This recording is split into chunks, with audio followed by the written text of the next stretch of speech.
A week after that accident, my wife and I went up there to see the scene of this accident.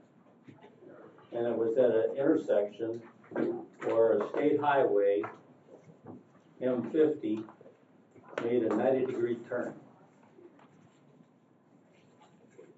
And the east-west road was, had the right-of-way, north stop, and a stop sign.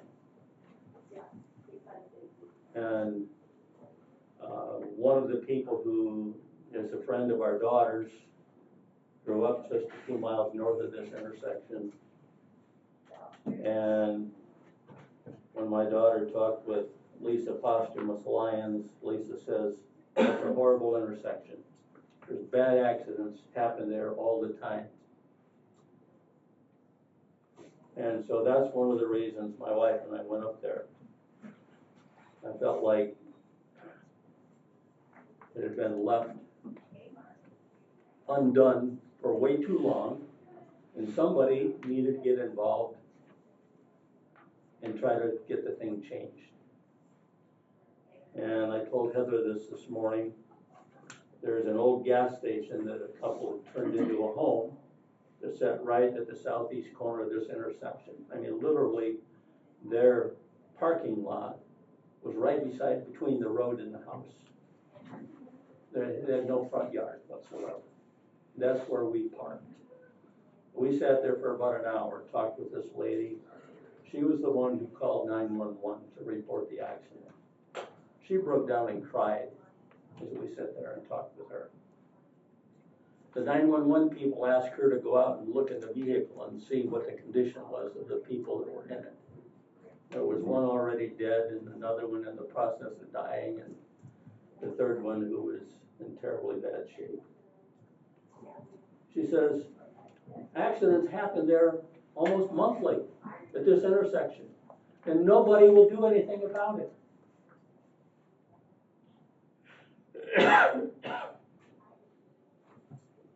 So I came home and called our state rep, Andrew Fink. I met with him, took a map, showed him where this intersection was. I said, my wife and I sat there for an hour. Traffic is heavy truck traffic. This was in the middle of the day, not even a rush hour. All kinds of traffic.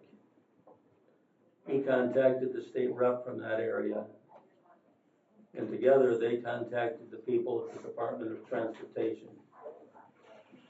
And shortly after that accident happened on September the 12th, 2022, and sometime in early January, the state posted that as a four-way stop. And in March of 22, when we went to the road conference in Lansing, the safety director from Kent County, who I had called after we had been up there, and his initial reaction was, you know, it's a state highway, we can't change it. I said, I understand you can't change it, but you could make some noise.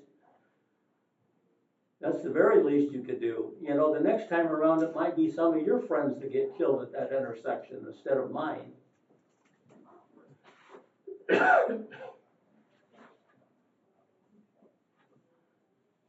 So he looked me up at the road conference. He says, I've never seen the state respond so quickly. He says, what did you do? I told him what I did. The things I just told you. So I'm bringing this up because I think as a road commissioner, we have responsibilities to bring things like this to people's attention, to bring about positive change. It's too easy to just sit idly still, say, well, somebody else's responsibility, there's nothing I can do about it. That's wrong. Thank you for the supervisor from Allen for bringing up the situation he did. That was wrong, what happened out there. And So I wanna bring up something here that I feel passionate about, that we talked about doing something about a couple years ago, and nothing's been done. And that is that we talked about putting up flashing lights at the intersection of M99 and Territorial Road, and also at M49 and Territorial Road.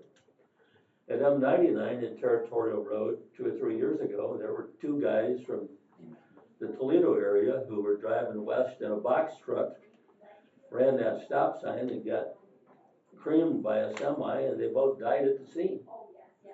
And then not too long after that, there was a semi ran that same stop sign, and a man from Pioneer, he survived the accident, but if he'd have been a split second slower, he would have gotten killed. And I heard somebody say, well, it's on a state highway and we can't do anything about it.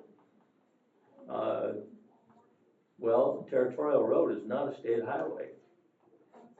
It's heavily traveled, especially in the spring, summer, and fall by all the lake people. We do have rumble strips there, that helps, but both of those accidents happened after the rumble strips were put in. So, you know, it's people from outside of the area who are not familiar with it, and I think that flashing lights at both of those stop signs at both of those intersections would be a good investment. And so I'm hoping that's something that we can do ourselves, or if we have to get state approval to do it, do what it takes to get approval. That's what we gotta get state approval for the state right away, but, once we get it, might even be able to get a safety fund, but it should be MDOT doing it. Yeah. And we got approval for, we got approval for a safety project for, I believe it's 2026. It's not flashing lights, but it is flashing signs. Well, that's what I meant, Signs. that's what I meant, the flashing lights around the stop sign. Okay. That's what I'm talking about. Okay. I think you and I are talking about the same thing. Okay, and I would have to look, because it was several different intersections within the county, but I would have to look and see if Territorial Road got added to that. But we did get approved to do that, we got the funding for it. But that's still 2 years away. Yeah, right. But, I will get with you afterwards and let you know those intersections. Cause I'm looking for it in my email and I can't find where I sent it. What about Millens Road? Millens and North Adams. That could have been one, I cannot remember. Because That's there's a been dangerous lot one, of too. people killed there over the years. And we need to, Yeah, that one's bad. we need to trim on the southwest corner, the brush along there. I mean, trim them. Cause you pull up there and then you gotta pull a little bit more, and the next thing you know, there's a car coming from the south, about 70. Which the county road commission is a law enforcement agency, but still you gotta watch it there.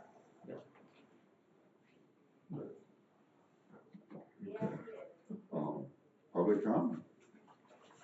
Two lanes. Yeah, we got two now. Go ahead. As long as you're talking about that, I would ask that maybe you add 49 at Bankers Road, because Bankers Road going east there by the church, I go to church there, and you come out the door, cars fly by, they're going east. Yeah. And I know you've got stop ahead signs there, but something needs to wake people up, because they fly by there 60 mile an hour. And then, especially if the road's raining or something, you got a big downhill grade, it'd be hard to stop. So that's just one other intersection I know about that might be something worth looking at, or, putting on the list if possible. That's the only thing I had to say. The intersections are Bear Lake at South Hillsdale Road, Lake Wilson at Hallett, Squawfield at Waldron, South Hillsdale at Territorial, Camden at Waldron, and Meade at Territorial. No one doesn't include.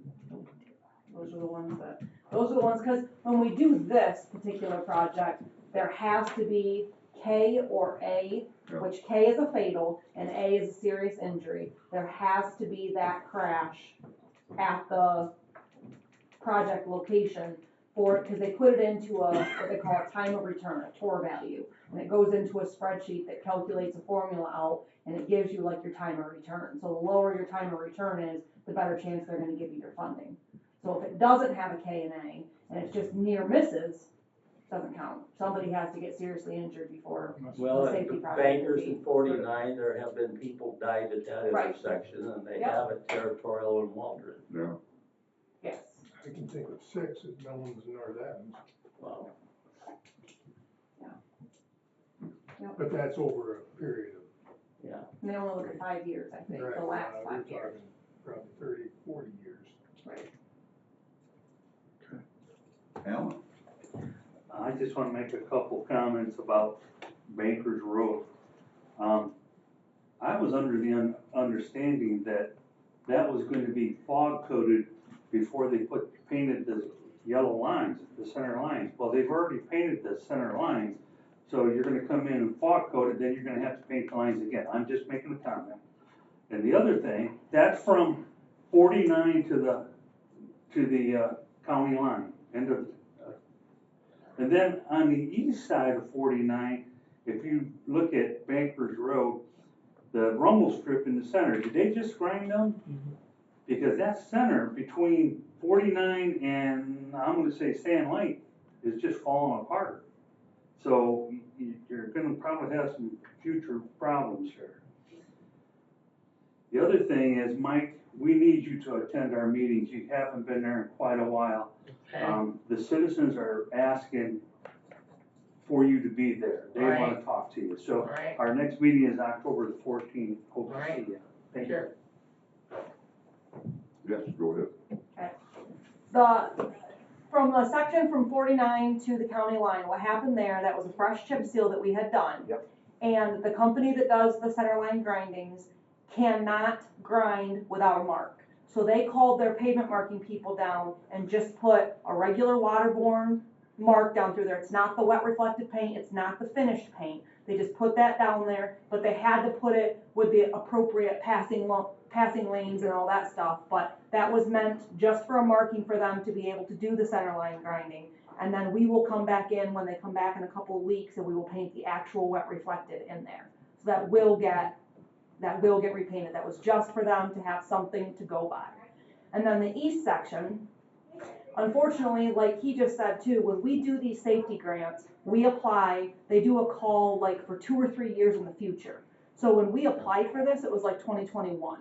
So Bankers, Territorial, Moscow were in better shape. Okay, Bankers, we realize, has fallen apart because we just did that asphalt, that new asphalt. But you don't have a crystal ball to see what the condition of the road is gonna be like, and unfortunately, it's not the greatest candidate for a center line joint or recessed edge lines, but it was approved back in 2021 or whatever. To use that funding, you can't just change the project, or you can't just switch to a different road, because all those calculations for the crashes went into it, and that's why MDOT approved it, was because of those crashes on those roads. So it sucks because it's bad timing, but we're just gonna have to deal with that. We're dealing with that with the edges too, because a lot of our edges are not in good shape, and we were supposed to have, we were looking into having like the rumble strips on the edges of the road too, especially for Bankers, because that's where the majority of the crashes are for people going off the road, not crossing the center of the road. But the edges weren't, it didn't make sense to do the edges at that time because they were gonna be in such bad shape, and you're gonna have more maintenance to deal with after the fact. So hopefully, fingers crossed, it doesn't completely break apart, but we are well aware that that's something that we just have to deal with now. So hopefully that kind of helped answer your question. That being said, I don't know if we got one. I think we did get a call at the office about a lady about the rumble strips. Yes. She called. Okay. They're too noisy. Yes. That was a complaint, yes. She was dead serious. Well, and I sent her the response that I emailed all you guys, and then she sent me a very, very long response back, and I understand her concerns. She's looking at the intersection at Bankers and Sand Lake, and that is it. And unfortunately, when we did this project, it was several roads all together. You put the crashes together, and for Bankers Road, if we would've put shoulder rumble strips or edge line rumble strips down, it would've reduced the crashes by 20%. But by doing the center line rumble strips on like Moscow and Territorial, it reduced the crashes by 43%, according to their calculated formulas. So that's why I said I understand that the shoulder rumble strips would have been better on Bankers Road, but it had to be moved because the edges weren't in that good of shape. And she's just looking at her intersection. Yeah. And I realized that, yeah, that's a bad curves and people run off the road there, but we tried. We tried to assess the safety of these roads, did a fix. You're not gonna make everybody happy. It's unfortunate that it is loud, but. Did she understand after you explained that? No. Well, she said, you don't understand how much noise this is. Right. And I said, trust me, I do. I'm on Hudson Road. Yes. And I tried to It's got a explain to lot of her, traffic.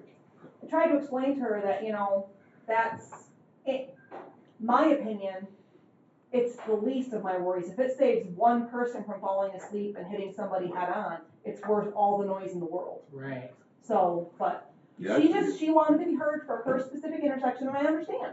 But there's nothing that we can do about it. It is what it is. Is it an intersection of two roads or just where her driveway? No, it's intersection two roads. And they gapped that intersection out. Well, I was gonna say, because I know I was on Moscow Road and they didn't do the rumble strip all the way to the intersection. Right.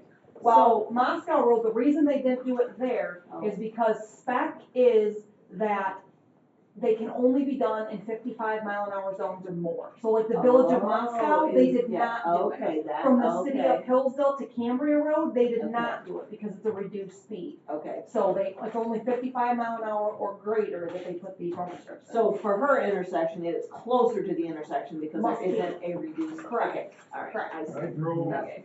Bankers Road last Tuesday night from 49 to Lake Wilson Road. Mhm. As long as you stayed in your lane, Right. you didn't make no noise. And I think on that intersection, maybe they're cutting the curve, Right. but yeah. That explains why there's no rumble strips through the Hemlocks curve. Exactly. And, Darren Spieth lives on a curve, and his mailbox has been hit 4 times since I've been out here. The reason I know, cause I'm the guy that replaces it. And for any commercial places, they gap it out too, like if you drive, Bankers Road by the golf course. Yep. There's no grindings there by the golf I course. need to talk to the state then, mine's commercial. Sorry, you must have been after You're the on, fact. you're on a state road, so. Yeah. That's what, You gotta deal with them, I've got an attaboy. Yeah. Good job. Right. Lake Pleasant and State Street, the intersection. Okay. They went in there and ground that back, Kathy's brush and everything. Wonderful job. You can see now. Lake Pleasant and State. Lake Pleasant State, they did a heck of a good job. Well, I have one too. So a month ago, I went to the Woodbridge Township Board meeting on a Thursday evening. And one of the township officials told about a bunch of trees on the north side of Montgomery Road, just east of the new bridge there at Woodbridge and Montgomery. And I reported that the following Monday. And within a week, all of those trees had been cut. Because they were hanging pretty bad, pretty low over the road. Cut or trimmed? They had been cut because these trees were, it was a soft, mucky area. Just trimming them wasn't gonna do the job. They needed to be cut. I had a resident of Sand Lake Road contact me. There was a lot of tree cutting going on from Bean Road south. And I said, that's not the county road commission to my knowledge. Come to find out, it's Consumers Energy. I have a tree project going on right now. Yeah, but they got in trouble because they started cutting trees they weren't supposed to. And they went into people's yards and started cutting trees. And they shut the project down. Oh, no. According to this resident that told me about it. He wanted me to ask if there was anything the road commission could do, and I said, no, I don't think so, because the Consumers Energy has the right to do it within the county right away, or even out of the county right away. But, yeah, they're supposed to put underground electrical service down through there. And they were supposed to plow it in, but they were cutting the trees so they could open trench it. And then the grant that they got said that they were supposed to plow it in, not open trench it. So the project manager shut the project down, they're gonna get somebody else in there. Any more public comment? Nobody? Doug? Nothing? All right, if there's nothing else, we can stay in the adjourn. Thank you.